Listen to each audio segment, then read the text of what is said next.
उन्हाळ्यात हलका आणि पोषक आहार घ्यावा हे तुम्हाला माहिती आहे का?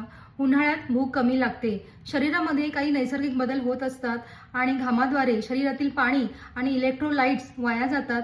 त्यामुळे अशक्तपणा, थकवा आणि त्यामुळे सायंकाळी जंक फूड खाण्याची इच्छा होते. शरीरातली ऊर्जा तसेच शरीरातील पाणी कमी झाल्यामुळे त्याचा परिणाम भूक, ऊर्जा आणि शरीराच्या कार्यक्षमतेवर होतो. भूक जरी कमी लागली तरी शरीराला प्रथिनांची गरज असते आणि त्यामुळे ती गरज भागून काढण्यासाठी आपल्याला काकडी, कलिंगड, नारळ पाणी, लिंबू पाणी तसेच दह्यापासून बनवलेले विविध पदार्थ खाणं खूप गरजेचं असतं. उन्हाळ्यात शरीर स्वतःचे तापमान नियंत्रित करण्यासाठी अधिक ऊर्जा वापरतं आणि त्यामुळे थकवा येतो.